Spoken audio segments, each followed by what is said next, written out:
and then I said some controversial stuff, which I quite like to do. So, welcome to Open File Backup. We are a podcast featuring conversations with inspiring women who are kicking butt in the tech industry and beyond. I'm your host, Deborah Butler, and that was Sam Wright. Sam is the founder of techgoal.co.za, and she hosts esports competitions in South Africa and internationally. Today you're going to hear a very honest conversation between Sam and myself about our experiences and our opinions on being women in the tech and gaming industry. Tell me about the Valkyrie Challenge, because it sounded to me like you were really involved with it in 2017, but then you stepped away from it in 2018. So I kind of want to get an idea of why that happened. So the Valkyrie Challenge originally started as an idea that I had, where I'm obviously very passionate about South African esports, and I kind of felt like there wasn't a lot of attention on South African esports just because when we sent teams or players overseas for various reasons, they didn't perform. Normally it has to do with ping and things like that, but they don't get a chance to compete with overseas competitors. But the problem is as well, at the top level of esports, whether you're Dota or CS or Fortnite or whatever else, the top level is just so far away from where we were. So we would go overseas competitions and just not feature. And I was like, I wonder how we fix this. So I'd looked at a couple of other models overseas, and one of the things that had stood out for me was how Brazil did it. So they didn't plan this. It was just by mistake, really. But a Brazilian team, moved to the States. They all moved into a house. They grafted. They worked hard, and they ended up becoming the best in the world. As they started moving up, obviously more and more people started looking, going, "Wow, that's impressive." If that's come out of Brazil, what else is there? And then all eyes turn to Brazil. And now Brazil has these incredible lands. All the big teams travel there. All the big tournament organizers are there because they realize that there's this incredible community and really good players that they could find. I saw this and I thought, we could do a similar thing here. But the issue here, obviously, is that there's just no way to catch up. There's like 6-7 years that we've got to catch up. But where we don't have to catch up is in the female scene, because what had started happening in 2016 was most of the big tournaments and the big events that you were seeing on Twitch with all the crowds and things like that consisted of these invitationals that they did for female-only teams. And that was really just to try and encourage more women to compete. And I thought, imagine if we could get an invite for a female-only team to one of these events, and that team went on to win. Wouldn't that be exactly what we need to just draw attention? Obviously, I'm also really attached to the idea of encouraging women to game and to be in that space. So I came up with the idea. I ran around trying to get someone to give me this invite. No one would. Then I kind of gave up on the invite thing, and I was like, okay, fine. So maybe I can't get the invite and the plane tickets and everything to this big event. But maybe the way to start this and potentially get the invites is to run an exhibition match here, and here in South Africa. And it's fine. At that stage, I only knew of like 3 female teams. Let's take the 2 best ones. Let's put them up against each other. Let's put on a show for everyone. And we can showcase that there's really good female esports here. One, it'll help build other girls that are maybe watching that love to game but are terrified because of the abuse that they get online, or maybe because they don't think that they should be there. But also it would allow this focus of people to go, wow, there's actually really strong female talent. Maybe we should give them an invite to one of these invitationals. And I then went to so many brands to try and get, because productions like this cost a lot of money to put on, and I needed funding. I went to so many of them. They all told me it was the worst idea and no one would get behind it. Why do you think they said that it's like the worst idea? I don't think this is a female thing. I actually think that this has got to do with South Africa and something that I've experienced. I've had a lot of opportunity to travel now and to work with other people outside of our region and other regions. This is a South African problem. And this is not just limited to gaming. I've experienced this in the tech industry as well.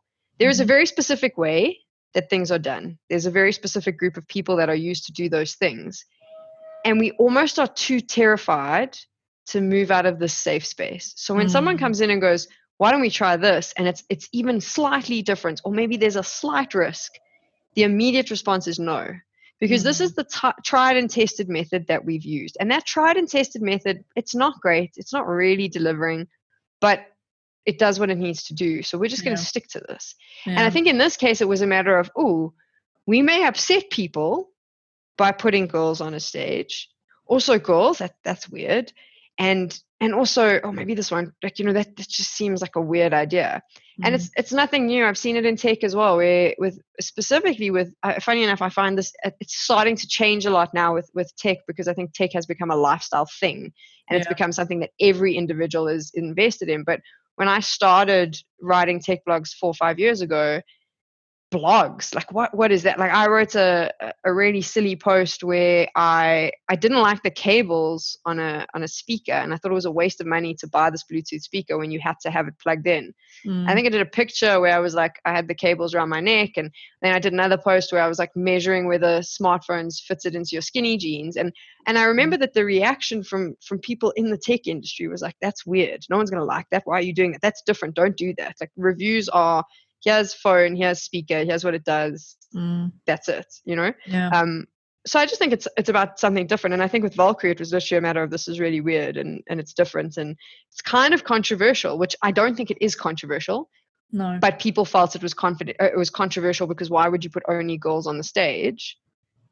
No one, one of the other comments I got was, no one's going to watch this because they only want to see the best players. And I was like, I don't think so. I think people will watch this. I think that, and at the time I was like, I think you're wrong. I think this is more interesting, because for someone who has no interest in competitive video games, but hears this and goes, wow, that's cool, I want to go check that out, as opposed to someone who has no interest in competitive video games and you go, look, come watch the best players play. No thanks. But when you say, come watch all these girls play, you're like, oh wow, that might be different, because it's not something that you link women to necessarily, which is, I mean, that's a whole lot different argument. I don't understand why that doesn't happen naturally, but it is what it is. So I think that's why. I think it was a little bit of fear of moving out of the bubble. Also out of the safe space that they know, and it is, like you say, it is a little bit controversial, and it is kind of pushing that envelope that but if they want to see gamers at the top of their game, but then also in the same breath you can say, well, just because they're female doesn't mean that they're not at the top of their game. I understand what you're saying. It is a South African thing where companies are very comfortable and they've got a winning formula, and they're not willing to move out of that kind of that formula that they're in. I think the tech industry and the gaming industry sounds quite similar in that way. But for me, it also sounds like, well, it kind of does fall a little bit into a female thing, because if you had gone to these companies, say, for instance, and you'd have said to them, listen, I've got an all-male team, do you think that their responses would be different? Well, yes, because at that stage, the companies I went to were sponsoring all male teams. I also think, and I mean, this is always, it's a harsh thing to say, but a lot of the marketing managers that I was speaking to were men. And no disrespect to men, actually, because it was 2 men that eventually gave me the funding I needed to make it happen. But I think it was off-putting for them, because they kind of, it's a world they don't know. Okay, competitive female gamers, at that stage, you didn't really see them. There was maybe one in South Africa. Oh, I don't know if this will work, and I also think that this is something that we tend to do naturally, is if I don't see it, it can't be true. Yeah. So in my space or my bubble, I see lots of female gamers, so I know they're there, and I know there's far more than people realize. But for someone else in their bubble who doesn't interact with female gamers, they don't think they exist. They don't realize that 90% of the people that 90% is a bit of a big one, but I'm saying like maybe 40% of the people that they interact with online who aren't on a mic, who are just in chats, are probably female. They choose not to be on chats because they're female, but because they don't see that, they don't understand that it's there. And I think that was potentially why they said no. Also, remember, I was asking for a big chunk of money for a punt, really, and I didn't lie about that. It was a punt. I believed it would work. I believed that we would get views. I believed people would enjoy it. And I believed that it would do a lot for competitive gaming in South Africa. I'd never hid the fact that I thought it would get some sort of backlash from certain sectors of the community. I wasn't 100% sure everyone would be completely committed to it. I was honest about that, which was maybe my fault. I just said, listen, I'm not going to pretend. This is a punt. I don't know if it'll work. I'm confident that it will, because I feel that it will. And I've done my research. I know what my audience looks like, but it might not. So that's also, I mean, you can't hold it against people for going, oh, I don't actually want to give you money for something that you don't even know might work. So I think that's possibly why it happened. We did Valkyrie.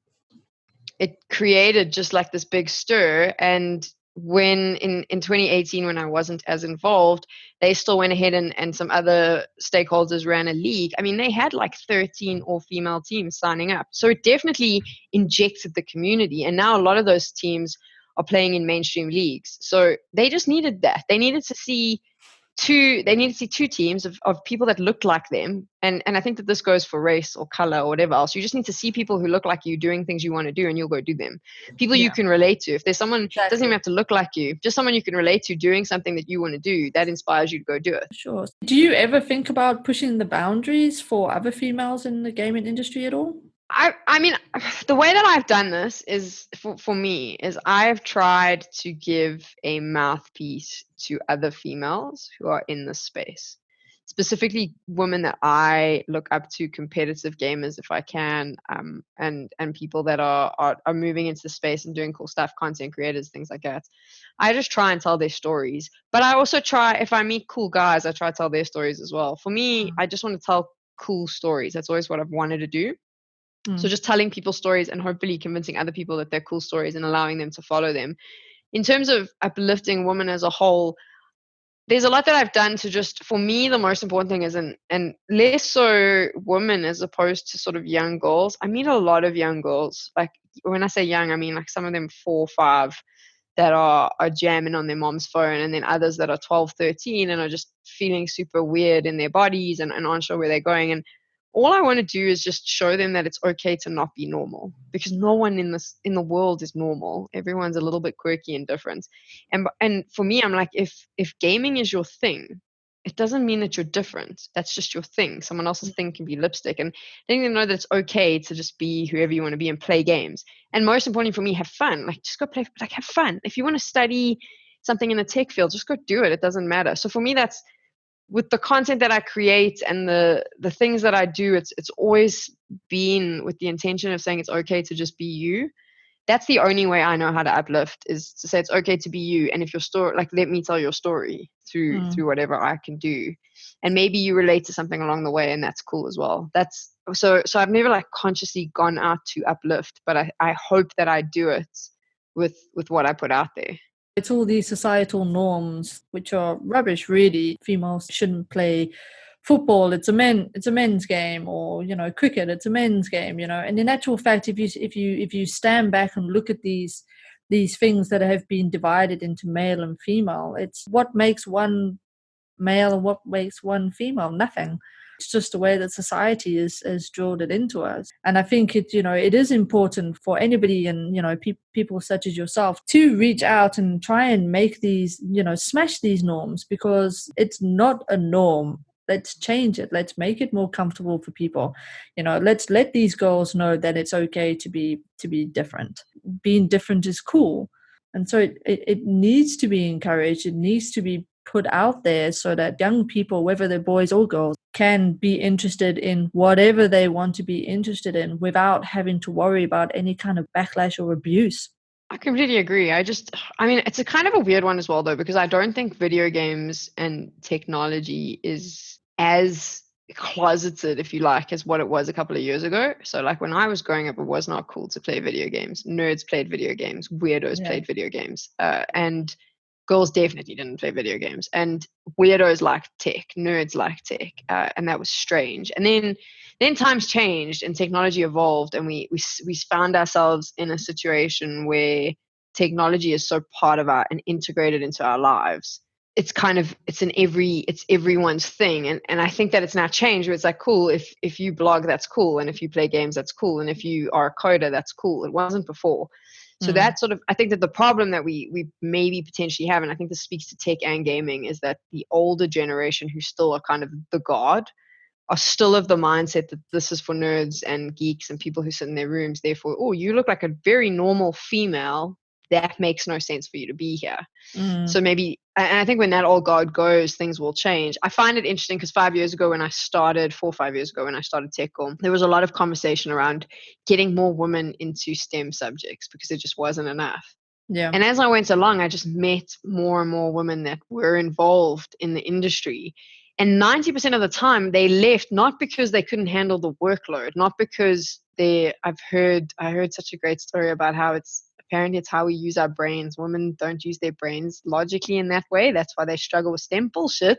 Like, I've heard it all, but I was like, the reason women left, and when you speak to them, was because it was almost impossible to work in that environment. They were made to feel bad for being female. And it's something that a lot of people don't understand, is that they would walk into a room and they would be the only woman at a table, and their opinion was less than. And I do think that's an older god. I think that's changing now.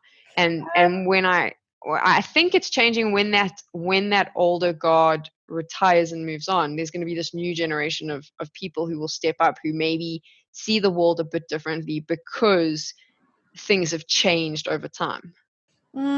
So this interview has come about a week after I had this conversation with multiple people on Slack. It started out being about female representation in tech and development. One of the interesting things that kind of came out from that whole conversation, and this went on for days, it wasn't just like an hour's conversation, like it got really, really heated. And one of the things that was really interesting for me was that it wasn't the older generation that were getting their backs up about it. It was the younger generation. It was, guys that were 21, 22, 23. It was one of those things where I kind of sat, it kind of took me aback. I was like, because I was in the same mindset as you, as it's the older generation. And to a degree, I agree with you on that. But, having that whole discussion and doing research and that, it actually came to the surface that it was also the younger generation that were piggybacking onto maybe the older generation. I don't know. But it was the younger generation men who had more of a problem with it than the older generation. Do you think, though, I mean, this is quite a controversial comment to make, and I'll probably get into trouble for it, but it is something I've wondered about for a while now. Do you think that maybe it's just, so when you say younger generation men, I mean, I presume, I'm going to make a presumption here that those getting upset were potentially white males of a younger generation. Yes. And I just wonder, so this is my thing. I don't think, this is not a blanket statement that I want to make about all white males. I don't think that's fair. But I do think I'm really lucky in that the men that are involved in my life are for me normal. I mean, they're quite progressive and open-minded. But I do also think that there's this weird place we're in right now as society, where it's, for so long, the white man, if you like, was always kind of, everything was made in his image, and he was always the hero in the movie and the hero in the book and the main character in the TV show, and everything revolved around him. And we've reached this point, and that was how it was. Yeah. And from a young age, you're told that you're special. Mm-hmm. And that this is, that you are going to be the provider, you're the leader, you're the natural in charge person because of your genitalia. And this is never said to you directly, but there's a certain amount of history that goes back where certain things come to you easier because of your skin color, whether we like it or not. And then all of a sudden you hit this place where you hit 17, 18 and the world starts changing. And then the rest of the world turns to you really angry, and you don't know, you're only 17, 18, and turns to you really angry and goes, no, you don't get this anymore because of your skin color and your gender, and you don't get to be special. You're just like the rest of us. And some of us have, actually, you're not like the rest of us. You've had benefits that the rest of us haven't, and that's not cool. And then you've got to wrap your head around this. So for your whole life, you've grown up watching TV, reading books, listening to music, where you're told that you're the special one. And then all of a sudden everyone's going, not only are you not special, but also I hate you for things that you probably don't even understand, but I blame you for them because of your skin color. And then, I mean, when you're met with anger, what's the first thing that you react with is anger. So I kind of feel like maybe society's doing this now, because we are getting this like younger generation of like really angry white men. But I wonder if it's because they've suddenly been hit with all the anger of past white men's mistakes, if that makes sense. That's why that happened. That got really deep for this podcast. Sorry about that. No, this is the way I wanted to go, right? So, I mean, maybe to a degree, I think one of the things that I read was, and one of the comments that I read was, because I had said something along the lines of, why wouldn't everybody want everybody to be represented accurately? Why wouldn't everybody want everybody to be treated equally? And one of the responses, which I thought was really spot on, was because if they don't, if they do, they've got nothing to gain. So to a point, I think you're correct. I think there are a lot of the white male society has been put on a pedestal. They've been the ruler of everything. Now it's moving towards equality for everybody. It's all changing now. And so now I feel like it's a case of anger, I feel, is coming from you are taking something away from me.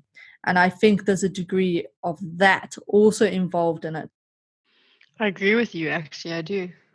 That is Delve into it. very true, I think. I was extremely sad for about 1 or 2 days afterwards, just thinking about there is all this progress that we appear to be taking, and it appears to be happening, but at the same time, for me, there seems to be we make progress, but there is still lots of people out there that are angry or don't agree or won't even take the time to try and understand. And so then gets flipped on its lid, and then we make this progress, but at the same time we seem to be creating this angry community, and which I feel can be quite dangerous as well. And so for me, progress is fantastic, but it comes with a little bit of trepidation. I think anything that's good for the world is uncomfortable. I think you have to have an uncomfortable period, and I think we're in the uncomfortable period. I also think it goes both ways as well. I mean, there's women that I believe their intentions are best, but sometimes they take things too far. And when I say they take, I mean, it's always controversial statements there where women take things too far, but sometimes they will jump on something and attack someone without all the facts just because they immediately want it to be a sexist thing. And then when all the facts come out, they're like, oh, my bad, moving on. And I think that's where we are. Everyone's really heated. Everyone's in this weird space. So it is uncomfortable. But these are the conversations we're having are really uncomfortable. And these are not conversations any of us could have had 20, 30 years ago, especially you and I, because of our boobs. But like 10 years ago, maybe even 5 we can have years these, ago. You couldn't have these conversations. You couldn't say these things. Yeah. That whole concept of for a girl. I mean, I remember 5 years ago going to my first few tech events and people being like, oh, it's so nice to see a girl here. Like that's well, I still know get your that. stuff. That's that. impressive for a girl. And you're kind of sitting there being like, what? Like, and that was 4 or 5 years ago. So I think it's going to be uncomfortable, and it's there's awkward conversations are going to happen. Also, obviously, there's the internet has made everyone think, and this is, I'm stealing this from my player too, just because he says this a lot, and I think it's quite a genius statement. The internet has given us all the belief, because the internet gives you a place to shout your opinion. It's given us a false belief that our opinion is valid and that our opinion matters. Sometimes it doesn't, Yeah.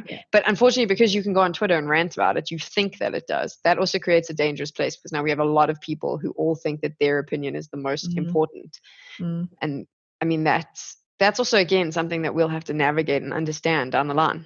I mean, if you're going to make an argument, at least make it from an informed place. At least make sure that you have all the information to be able to formulate your opinion. For sure. To be able to. I wish everyone would do that. No one. Well, I mean, some people do, but for the most part, no one does that. It's really frustrating, actually. Yeah, but in the same breath, you can also, what was interesting about this whole thing was you could find anything on the internet to back up your opinion, no matter which side it was coming from. If it was you could find a story that would back up your opinion, and that for me is even scarier. And I think that's also the problem with the internet now. We live in a world where you can just block out all the stuff you don't like. So that's cool. Yeah. I don't want to hear about any of this world news that upsets me. I can block it out. But it's also dangerous, because your perception of the world around you is completely determined by what you choose it to be. That to me is skewed. Sometimes you also have to see the hard stuff to understand. I think it's dangerous now that there's people that I speak to who don't read newspapers, they don't listen to the news, they don't read up on the news.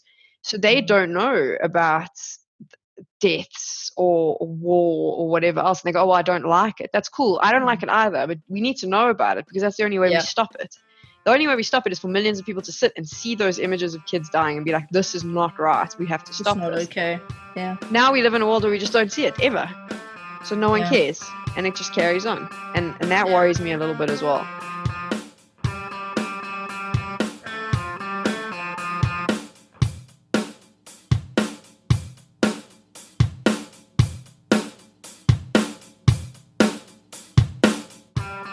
You've been listening to Open File Backup with me, Deb. My guest this week was Sam Wright. You will find all the links mentioned in this interview in the episode description, as well as on the website, which you can find at openfilebackup.net. Please follow us on Instagram and Twitter. You'll find all our latest news there. If you enjoyed the show, please subscribe and leave a rating and share with your friends. If you have any comments on any of our episodes, you can email us at openfilebackup@gmail.com. We'd love to hear from you. Theme music and editing of this episode was done by myself. Thank you for listening and see you soon.